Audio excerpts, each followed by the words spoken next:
এবারের আলুটা যেন ভালো হয়। এদিকে বৃষ্টি হচ্ছে, আলুতে একটু পানির প্রয়োজন ছিল। তবে বেশি বৃষ্টি হলে যে সব আলু নষ্ট হয়ে যাবে।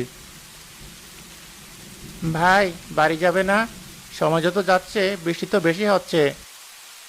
বাড়িতে গেলে হবে না ভাই, আমার আলুর জমিতে অনেক ঘাস হয়েছে। এখন পরিষ্কার না করলে বৃষ্টির পানি পেয়ে বেশি জন্মাবে। তাছাড়া জমির আল কাটতে হবে এখনো। তবে তুমি কাজ করো, আমি বাড়ি যাচ্ছি। শরীর খারাপ করবে বৃষ্টিতে ভিজলে। তাছাড়া বাড়ির সবাই চিন্তা করবে যে। যাও ভাই, আমি কাজ শেষ করে বাড়িতে যাব।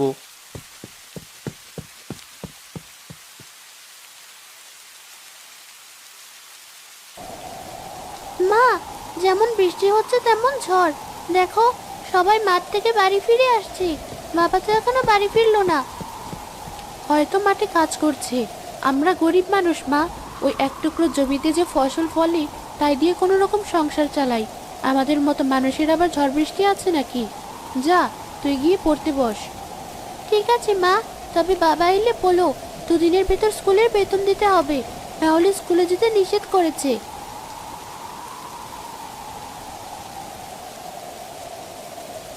এবার বাড়ি যেতে হবে। কিছুই দেখা যাচ্ছে না, সন্ধ্যা হয়ে এসেছে। বাকি কাজ কাল করব। সকাল ধরে কাজ করছি, আর যে হাঁটতে পারছি না। ওই বড় গাছটা নিচে একটু বসি। রফিক যখন বড় গাছের কাছে গিয়ে বসে, ঠিক তখন গাছ থেকে একটা ডাল ভেঙে রফিকের পায়ের উপর পড়ে। আহ, মরে গেলাম। কেউ আছো? বাঁচাও, বাঁচাও, পাটা ভেঙে গেল। এই সন্ধ্যায় কে চিৎকার করছে মাঠে? দেখি তো।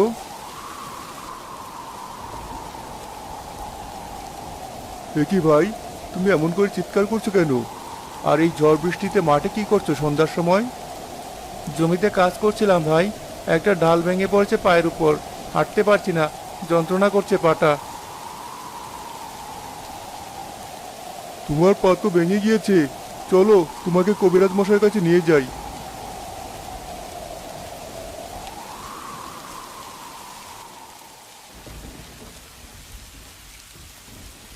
আমি কিছু ওষুধ দিচ্ছি, ঠিক মতো খাবে। তুমি কোনো কাজ করতে পারবে না, সম্পূর্ণ বিশ্রামে থাকতে হবে। আমি গরিব মানুষ, কাজ না করলে সংসার চলবে কেমন করে? বাবা, তুমি যদি কাজ করো তবে ভাঙা পায়ে অনেক বড় রোগ হতে পারে। তোমাকে একদিনও ওষুধ খাওয়া বন্ধ করা যাবে না।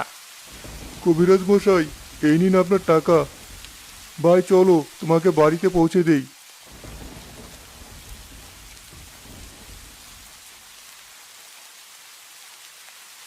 রাত তো অনেক হলো, তোর বাবা তো এখনো বাড়ি ফিরলো না। এদিকে ঝড় বৃষ্টিও কম হচ্ছে না। তোর বাবার কোনো বিপদ হলো না তো? আমি তো তোমাকে সে কখন থেকে বলছি বাবার কথা। মা চলো, তুমি আর আমি বাবাকে খুঁজতে চাই। তাই চল মা, আমাদের তো ছাতা নেই।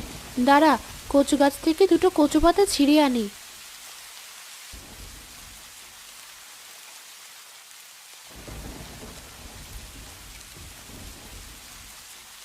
এবার চলো মা। না জানি মাঠে বাবা কি করছে, এত রাত পর্যন্ত কেউ মাঠে থাকে নাকি?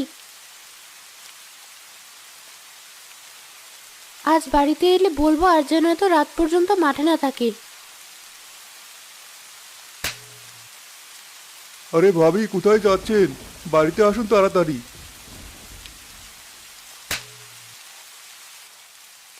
কিছু কি হয়েছে ভাই?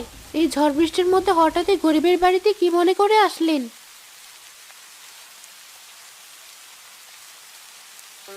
এ কি, ওনার কি হয়েছে? হাঁটতে পারছে না কেন? আসলে ভাবি, ভাইয়ের পা ভেঙে গিয়েছে। ওনাকে নিয়ে কবিরাজের কাছে গিয়েছিলাম। এই জন্যই আপনার বাড়িতে আসা। তোমাকে কতবার বলেছি ঝড় বৃষ্টির সময় মাঠে থাকবে না, কিন্তু কে শোনে কার কথা?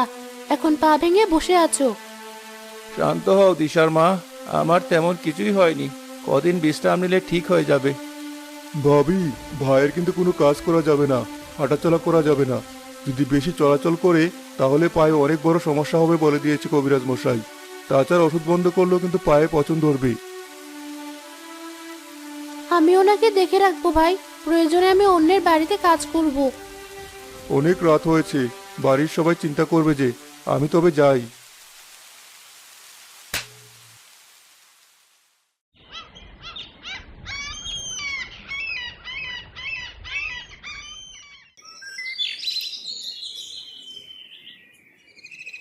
মা দিশা, একটু এদিকে আয় তো। আমি মাঠে যাচ্ছি, তুই রান্না করিনি, আর তোর বাবার কখন কি লাগে জিজ্ঞাসা করিস।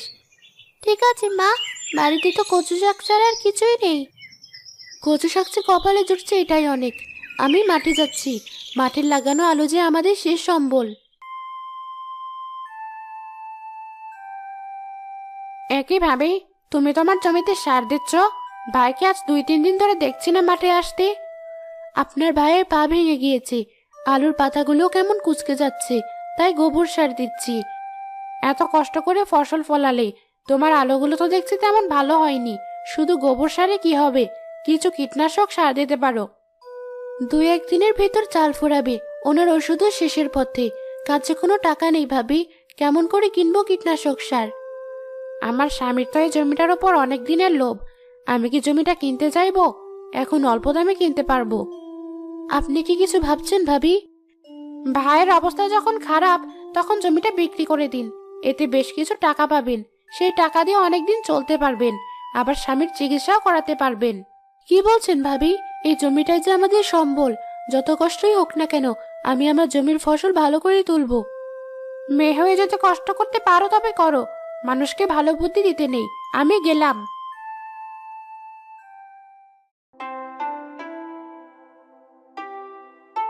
এখানে কাজ করা শেষ, আলুর জমিতে একটু পানি দিতে হবে। আজ 2 দিন বেশ রোদ পড়েছে, শফিক ভাইকে বলে দেখি। একই ভাবি, তুমি মাঠে কেন এসেছো? আজ 2 দিন রফিক ভাইকেও দেখছি না যে। আসলে ওর পা ভেঙে গিয়েছে, সেদিন ঝড় বৃষ্টিতে গাছের ডাল ভেঙে পড়ে যায়। যাই হোক ভাই, জমিতে পানি শুকিয়ে গিয়েছে, যদি একটু পানি দিতেন। রফিক ভাইয়ের কাছে আমি 200 টাকা পাবো, আজ দিব কাল দিব করে দিচ্ছে না। আগে টাকা শোধ দিবে, তারপর জমিতে পানি দেব। ভাই দয়া করুন, পানির অভাবে আলু গাছের পাতা শুকিয়ে যাচ্ছে। ওই আলু বিক্রি করে যে সারা বছর চলতে হবে। আমি এত কিছু বুঝি না, তুমি এখন আসতে পারো। এই জন্য গরিবদের সাথে ভালোভাবে কথা বলতে হয় না, সোজা মাথায় চড়ে বসে।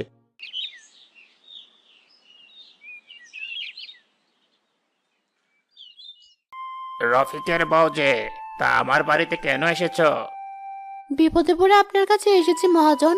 আমাকে কি কিছু টাকা ধার দিবেন? জমিতে আলু চাষ করেছি, সেটা বিক্রি করে দিয়ে দেব। আমার কাছ থেকে টাকা নিতে গেলে যে সুদ প্রতি মাসে দিতে হবে, যদি 5,000 টাকা নাও তবে প্রতি মাসে 5,000 টাকা করে সুদ দিতে হবে। যদি 1 মাস শোধ না দিতে পারো তবে 2,000 টাকা বেশি দিতে হবে। মহাজন, এটা তো অনেক বেশি হয়ে যায়, একটু কম রাখা যায় না? কোনো কম হবে না, টাকা নিলে নাও, না নিলে চলে যাও। ঠিক আছে, তবে 5,000 টাকা দিন আমাকে। এই কালো, ওনাকে 5,000 টাকা দিয়ে দেখি। এই নিন টাকা, সময় মতো শোধ দিয়ে দিবেন, তাহলে কিন্তু পরে বেশি টাকা দিতে হবে। ঠিক আছে, আমি আসি তবে। বাজার থেকে 1 সের চাল আর তেল কিনবো। মেয়েটার জামা ছিঁড়ে গিয়েছে, মেয়েটার জন্য একটা জামা, আর কবিরাজকে খবর দিয়ে ওনার জন্য ওষুধ নিতে হবে। ভাই, আমাদের আলুর পাতা কেমন কুঁচকে গিয়েছে। অনেক কষ্ট করে ফসল ফলিয়েছি, যদি নষ্ট হয়ে যায় তাহলে সারা বছর না খেয়ে থাকতে হবে আমাদের। এই নিন ভাবি, আপনি এই সার দিন জমিতে, দেখবেন আলুর গাছ ঠিক হয়ে গেছে। আপনার 2,000 টাকা হয়েছে। এই নিন ভাই। আবার আসবেন। আজ অনেক টাকা লাভ করলাম। 500 টাকার সার 2,000 টাকা বিক্রি করলাম, কিছু বুঝতেও পারলো না। তাও দিয়েছে ডেট ফেল সার। আচ্ছা ভাই, আসি তবে। মা, সকালে গিয়েছো, এখন বিকেল পেরিয়ে গিয়েছে, কোথায় ছিলে তুমি এত সময়? মাঠের কাজ শেষ করে মহাজনের কাছ থেকে সুদে টাকা নিয়ে কিছু চাল ডাল আর সার কিনে এনেছি। কবিরাজ মশাইকে ডেকে আন, তোর বাবার ওষুধ নিতে হবে। পানি খাও, আমি কবিরাজের কাছে যাচ্ছি। আমি কিছু ওষুধ দিচ্ছি, তাড়াতাড়ি সুস্থ হয়ে যাবে রফিক, তবে দামটা একটু বেশি পড়বে। টাকা যাই লাগুক, ওনাকে তাড়াতাড়ি সুস্থ করে দিন কবিরাজ মশাই। এই নাও মা ওষুধ, আজ আসি, আমার দেরি হয়ে যাচ্ছে, টাকাটা একেবারে নেব। ঠিক আছে কবিরাজ মশাই, তবে মনে করে আসবেন কিন্তু।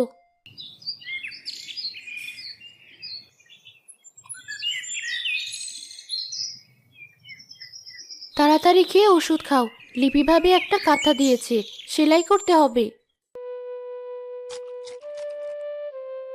তোমার অনেক কষ্ট হয়ে যাচ্ছে দিশার মা। আরে না, যখন একসাথে অনেকগুলো আলু দেখবো আমাদের জমিতে, তখন সব কষ্ট চলে যাবে। তোমার তো খাওয়া শেষ, আমি কাঁথা সেলাই করি এবার।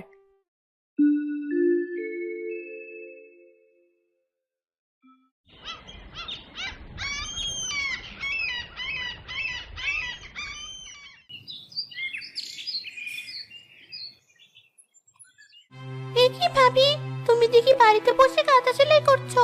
ওদিকে তোমার জমিতে অনেকগুলো গরু মিলে সব আলু খেয়ে নিয়েছে। কি বলছো তুমি? কত কষ্ট করে জমিতে ফসল ফলাচ্ছি, আর আমার সব ফসল গরু খাচ্ছে। মা তাড়াতাড়ি চলো, দেরি করা ঠিক হবে না।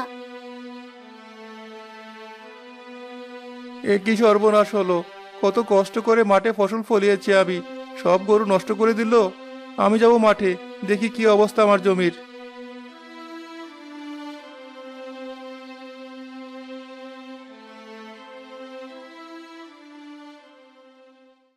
কি সর্বনাশ হলো! সব যে শেষ হয়ে গেল। কত আশা নিয়ে জমিতে আলু চাষ করলাম, মনে করেছিলাম এখানকার আলু বিক্রি করে মহাজনের টাকা দিব। এখন কি হবে? তুমি এক কাজ করো মা, মহাজনের টাকা শোধ করে দাও। তোমার হাতে তো এখনো অনেক টাকা আছে। চোখের পানি মুছে। না মা, মহাজনকে এখন টাকা ফেরত দিলে ওই সুদের টাকা দিতেই হবে।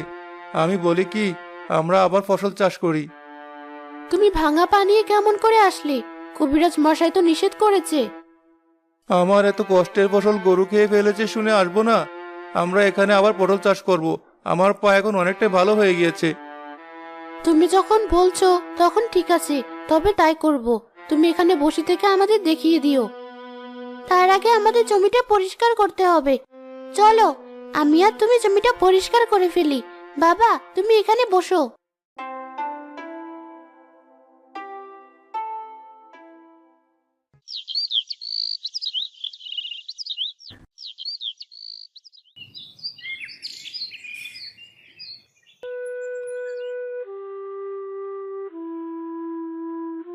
মাস পার হয়ে গিয়েছে, অনেকদিন হলো।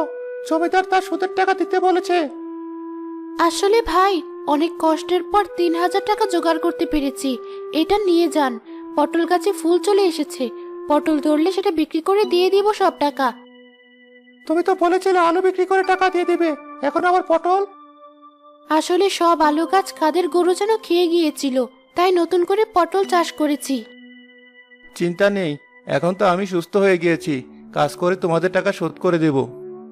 তোমার হাতে দেখি 3,000 টাকার বেশি আছে। আমাদের পটলের জমিতে একটু ওষুধ দিতে হতো, তাই টাকাটা রেখে দিয়েছি। কি দিবে কি দিবে না সেটা তোমাদের ইচ্ছা, ওই টাকাটাও দাও। আর একটা কথা, যেহেতু সব টাকা দাওনি, সেহেতু সুদের টাকা এবার বেশি দিতে হবে। আমি গেলাম।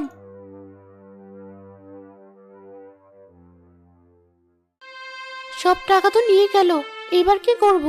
পটলের জমিতে সার না দিলে আমাদের ফসল যে নষ্ট হয়ে যাবে। চিন্তা করো না গিন্নি, আমি জঙ্গলে গিয়ে কাঠ কেটে সার এনে জমিতে দিব। তোমার পা তো এখনো তেমন ভালো হয়নি। একটু ব্যথা আছে, তবে সমস্যা হবে না, আমি পারবো। তাছাড়া বাড়িতে তো চাল নেই, জমিদার টাকা দিতে হবে। তুমি একা পারবে না। আমার কুড়াটা আনো দেখি। আমি গেলাম। রফিক কোঠা নিয়ে জঙ্গলে চলে যায়। সে কাঠ কেটে সেটা বিক্রি করে সার কিনে আনে। গিন্নি, এই 50 টাকা রাখো, এই সারগুলো এনেছি। এ তো অনেক টাকার সার, এত টাকা কোথায় পেলে? আরে না, মাত্র 150 টাকার সার, তবে 50 টাকা পরে দেবো বলেছি। তবে সেদিন আমার থেকে বেশি নিল। যাই হোক, বাদ দাও, দুটো খেয়ে নাও। ভাঙা পা নিয়ে সারাদিন অনেক কাজ করেছো। সব তো তোমাদের জন্য, এত কষ্ট করে ফসল ফলাচ্ছি, এখন ভালো দামে বিক্রি করলেই হলো। না হলে জমিদারের টাকা কেমন করে শোধ দেব?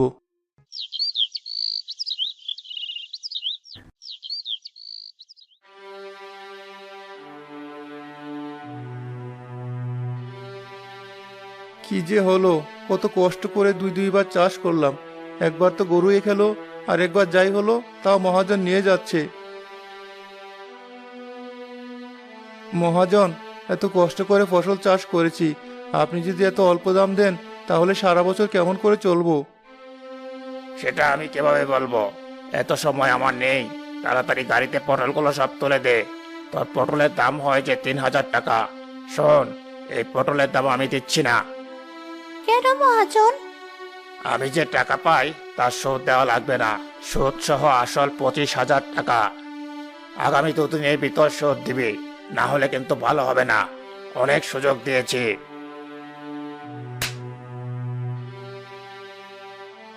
কত কষ্ট করে ফসল চাষ করলাম, ন্যায্য টাকা দিল না। কি করব, কিভাবে চলবো? মহাজনের টাকাই বা কিভাবে শোধ দিব?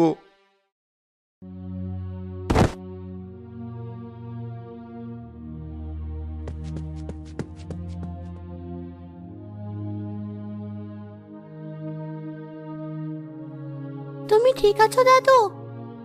হ্যাঁ দিদি ভাই, যেখানে নিজের ছেলে বাড়ি থেকে বের করে দিয়েছে সেখানে এটুকু পড়ে যাওয়াতে আমার কিছুই হবে না।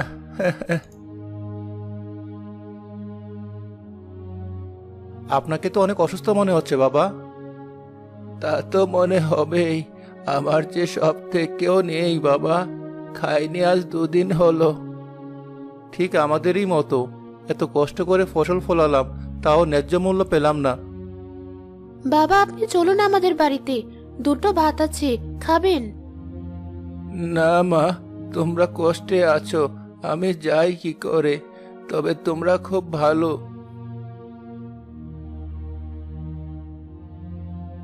এই নাও, আসলে আমি অনেক আগে এক গুপ্তধন লুকিয়ে রেখেছিলাম।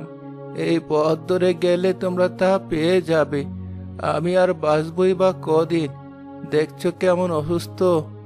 তোমরা রাখো এটা, আমি আসি।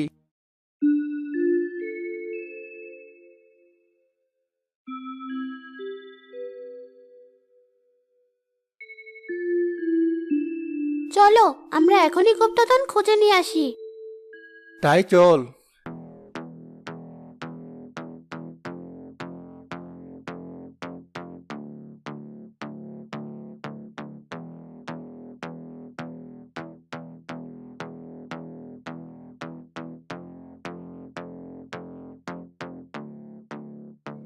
এবার আমাদের সব কষ্ট দূর হবে দিশার মা।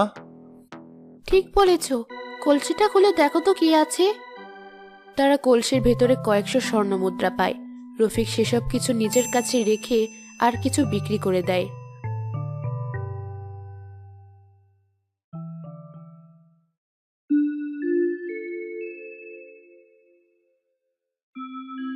রে, তুই এত টাকা কোথায় পেলি? সৃষ্টিকর্তার ইচ্ছা মহাজন, আপনার সুদসহ আসল টাকা ফিরিয়ে দিলাম। আসল টাকাও দিলি? আচ্ছা, কাল তো তোর জমির পটল সব আমি কিনলাম, তেমন ভালো হয়নি। তাহলে কি করলি? তেমন কিছু না, সৃষ্টিকর্তা এই গরিবের দিকে তাকিয়েছেন। এবার আমি আসি।